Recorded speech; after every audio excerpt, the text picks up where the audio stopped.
Bismillahirrahmanirrahim. Saya melanjutkan lagi tentang kitab Nasul Ibad masih ya. Wal maqalatul khamisah asar, makalah yang ke-15. Anin Nabi sallallahu alaihi wasallam, dari Nabi Muhammad sallallahu alaihi wasallam, kala Nabi bersabda, apa kata Nabi? Alamatus syaqwa arba'atun. Tanda-tanda orang celaka ada 4. Nah, jadi kalau pengen tahu siapa aja yang celaka, lihat cirinya nih. Ada 4. Mudah-mudahan di kita nggak ada. Kalau ada segera dihilangkan. Kenapa celaka? Yang pertama, nisyanud dunubil madinati, kata Nabi, melupakan dosa yang pernah kita perbuat. Ini tanda orang celaka. Ya.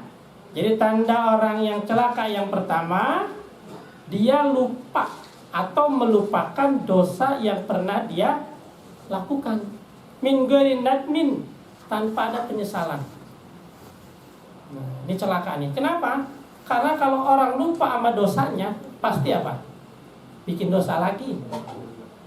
Bikin dosa lagi. Kenapa? Karena merasa dirinya suci. Maka jangan pernah melupakan dosa yang pernah kita kerjakan. Biar apa? Biar kita mau tobat. Ya kan? Kayak orang punya utang, Pak. Orang kalau lupa utang, apa yang terjadi? Utang terus. Orang mau lupa, yang lupa. Tapi kalau orang yang punya utang ingat, mau utang lagi nggak? Nggak bakalan. Kenapa? Yang kemarin belum dibayar gua. Apa yang utang lagi? Ya kan? Tapi kalau lupa, utang terus ke sono kemarin dia utang. Kenapa? Karena dia lupa sama utang yang kemarin sama yang di sono di sini. Nah, begitupun makanya kata Nabi, orang yang celaka yang pertama melupakan dosa yang pernah dia buat, sehingga dia merasa dirinya paling suci. Ketika dia berbuat dosa, makanya gampang. Nah, maka ingat-ingat dosa kita, Pak. Biar merasa diri kita paling banyak dosanya, sehingga kita banyak taubatnya. Ya. Padahal dosa itu yang kita lupain, indallahi ta'ala mahfuzatun, itu udah ada catatannya. Catatannya nggak bakalan hilang. Catatannya pasti ada. Kita lupa, tapi catatannya. Jadi percuma kita lupain juga. Nah, maka ingat-ingatlah dosa kita. Ya. Terutama sama siapa? Orang-orang terdekat kita, tetangga kita, istri. Ya kan? Jangan sampai kita lupakan. Ya. Yang kedua, orang yang celaka kata Nabi, wa dzikrul hasanatil madiyati, ingat-ingat kebaikan. Jadi kalau sama kebaikan, sama yang dia lakuin, dia ingat baik itu. Nah, ini orang celaka. Kenapa? Karena dia merasa dirinya amalnya udah banyak, padahal yang dia buat baru sekali. Tapi itu dia apain? Diingat, diungkit-ungkit lagi. Diungkit-ungkit. Waktu pembangunan masjid dia ngasih 2 juta. Setahun kemudian renovasi, gua udah ngasih kemarin. Pada setahun yang lalu. Ya kan? Setahun kemudian ada penambahan, kan udah tahun yang lalu. Akhirnya apa?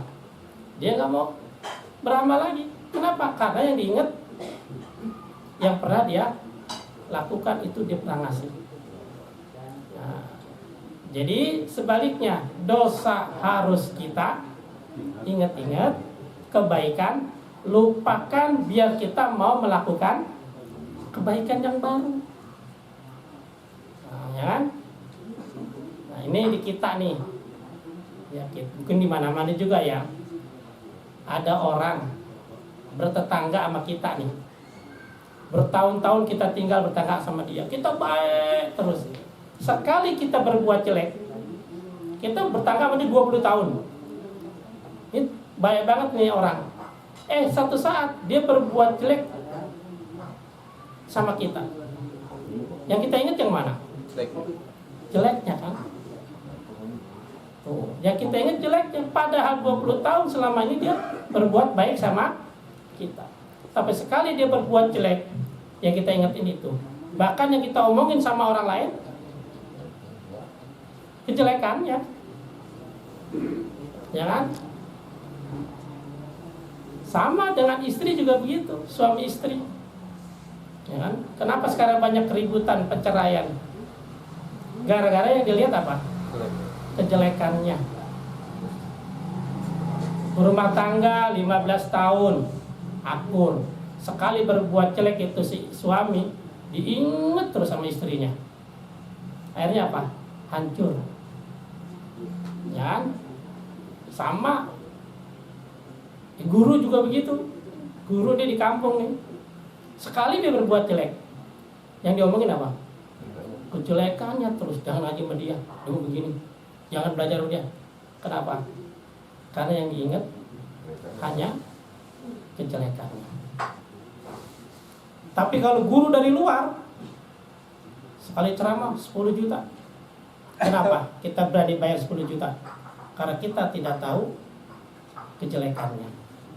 Yang tahu dia pintar, alim, videonya rame, ceramahnya seru, ya kan? Maaf berarti saya pengen kalau saya emang nggak ada kebaikannya, ya kan? Datang guru dari luar pakai udang-udang, salam bolak balik. Kenapa kita salam sama dia bolak balik? Karena kita nggak tahu kejelekannya. Tapi kalau guru kampung aja sholat jamaah kagak. Ngapain gue salaman sama dia? Dia sholat jamaah juga kan? Padahal kita guru yang kita undang kita apa di kampungnya sholat jamaah nggak? Nggak tahu. Sama tetangganya baik nggak? Nggak tahu. Ya kan? Nah, itulah. Maka kalau kita mengingat kebaikan kita, maka kita tidak mau berbuat baik kepada orang lain. Ya kan? Tuh. Nah, jadi lupakan perbuatan baik kita biar kita apa? Mau melakukan perbuatan baik. Dan wala yadri aku bilang apakah perbuatan baik kita ini diterima atau enggak. Nah, kita pede banget ingat-ingat perbuatan baik kita, padahal kita nggak tahu perbuatan baik kita ini diterima atau enggak. Sholat jamaah udah pede banget. Sholat maghrib udah berjamaah, wah keren dah dia. Subuh berjamaah, udah merasa paling keren. Udah sebulan tuh berturut-turut sholat subuh. Apa kata dia? Kemarin sebulan udah sekarang sekali-sekali nggak ada sholat subuh berjamaah, di rumah aja. Padahal sholat subuh kita sebulan dijamin nggak diterima? Belum tentu. Ya kan?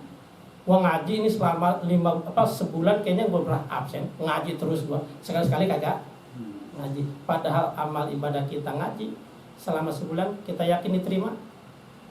Enggak juga. Nah, maka jangan pernah mengingat-ingat kita selalu berbuat baik. Biar apa? Biar kita mau mengulang-ulang terus perbuatan baik. Yang ketiga, tanda orang celaka, wa najruhu ila man faqo fid dunya. Ngelihat urusan dunia ke atas. Ini orang celaka nih. Kalau dunia yang dilihat siapa? Yang hartanya banyak. Ya kan? Nah, jadinya apa yang terjadi? Motivasi buat mencari harta itu sangat besar. Ya kan? Sehingga apa yang terjadi? Ibadah ditinggalkan. Kenapa? Karena motivasinya. Sekolah bareng nih, sekelas dari SD bareng, dari SMP bareng juga, ya kan? Pokoknya main bola bareng, sampai SMA bareng juga, kerja bareng. Tapi kenapa dia punya mobil sekarang, gua kagak? Ya kan? Tuh, ngeliatnya ke situ dah.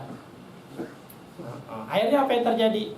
Menghalalkan berbagai macam cara. Urusan dunia ngelihatnya ke atas. Kenapa dia pakai NMAX? Padahal dia lulusan SMA. Lah saya sarjana S1, motornya Vario.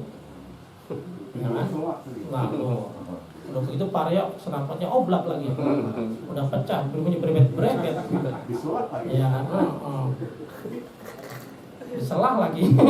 Itu yang satu yang diselah, yang duanya kan? Akhirnya apa? Wah, kerja siang malam, jam 7 sampai jam 5 di kantor. Nah, jam 7 sampai jam 5 sore sampai malam dia ngojek. Ya, ngapain? Ngejar target biar punya motor NMAX. Akhirnya apa? Ngaji kagak jamaah. Nah, maka celaka kata Nabi, celaka ya. Nah.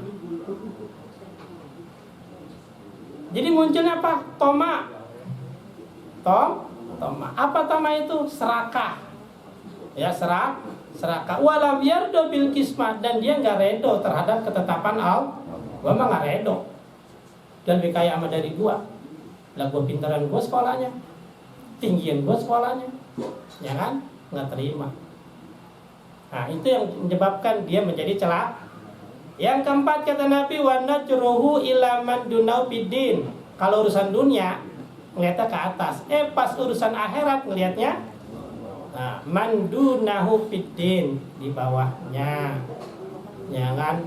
Dia yang tuaan gak ke masjid. Tuh. Dia yang tuaan kagak ke masjid. Dia yang dekat sama masjid kagak ke masjid. Lah gurunya aja enggak jamaah. Jadi kalau lempengan urusan agama, dia ngeliatnya ke bawah terus. Akhirnya apa yang terjadi? Ya dia nggak ningkat. Ya kan, nggak ningkat. Ya kan? Ini termasuk orang yang celaka.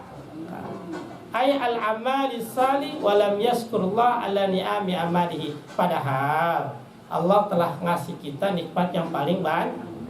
Tadi saya sudah katakan kemarin-kemarin bahwa kita tidak ada alasan untuk tidak bersyukur.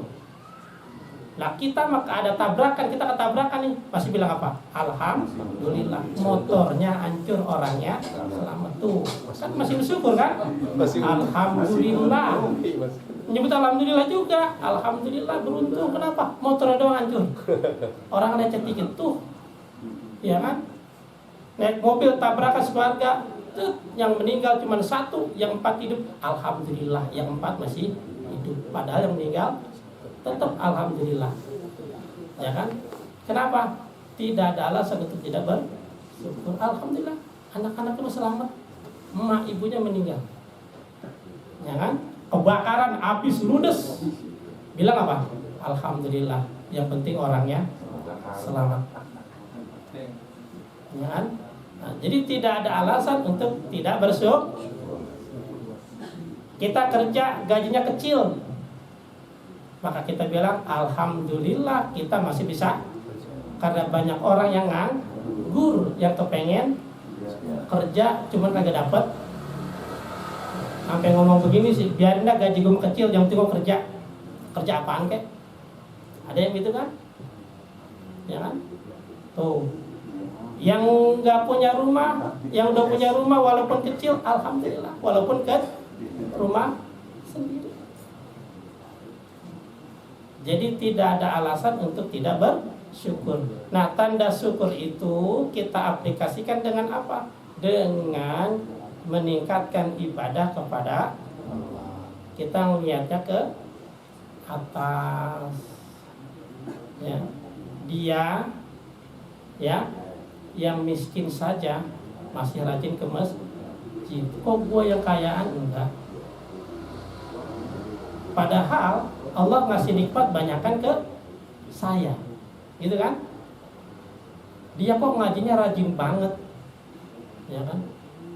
Padahal ya rumah dia jauh, rumah saya deket, tuh, ya kan? Jadi kita ngeliat tuh Bang Godel tuh, jauh hujan nyampe kagak? Nyampe. Saya angkat-angkat dia ntar kalau ngaji di rumah saya dapat nangka. Nangka kagak ada kecapi nggak apa-apa dah. Lihat Bang Godel urusan agama nggak pengajinya rajin. Makanya udah saya tetapin dia setiap malam Senin jadi imam Isya.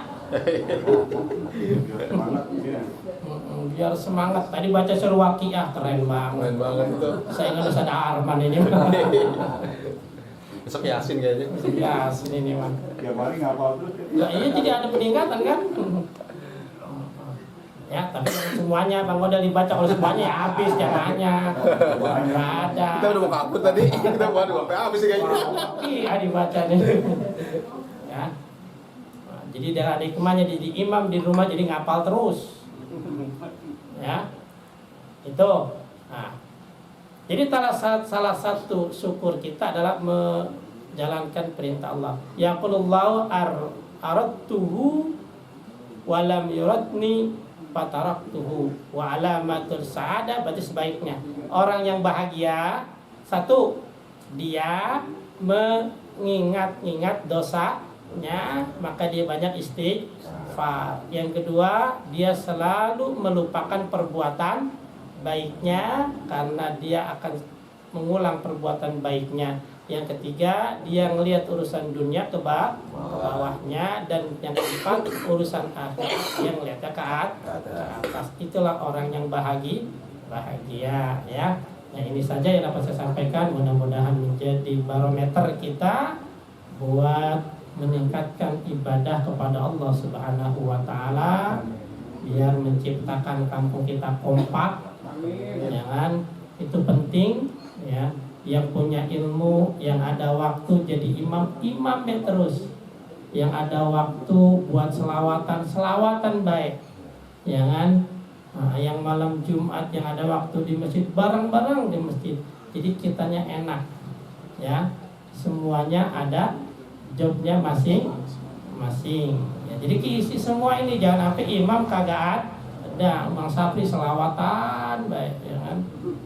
Dari saya sekian, mohon maaf. Mudah-mudahan Bang Betik sehat selalu, panjang umur, keluarganya sakinah, mawaddah rahmah, anak solihin dan saleha. Kita semuanya yang hadir, Allah jaga kesehatan kita, Allah lindungi kita dari musibah, bencana dan juga penyakit. Yang punya masalah biar Allah kasih solusinya, yang punya hutang biar cepat lunas hutangnya, yang belum punya keturunan Allah kasih keturunan yang banyak, yang sudah ada keturunannya jadi keturunan yang salihin dan saleha. Anak-anak kita, cucu-cucu kita yang sedang belajar, Allah mudahkan dalam belajar itu, diberikan ilmu yang bermanfaat, dan juga yang di pesantren biar pada betah, biar pada sehat, jadi anak yang salihin dan saleha.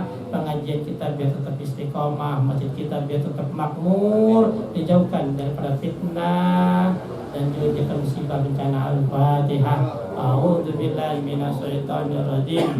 Bismillahirrahmanirrahim. Alhamdulillahirabbil alamin. Ar-Rahmanirrahim. Maliki yaumiddin. Iyyaka na'budu wa iyyaka nasta'in. Ihdinas siratal mustaqim. Siratal ladzina an'amta 'alaihim ghairil maghdubi 'alaihim waladdallin. Amin. Dari saya sekian, mohon maaf. Wabillahi taufiq wal hidayah. Assalamualaikum warahmatullahi wabarakatuh. Waalaikumsalam warahmatullahi wabarakatuh.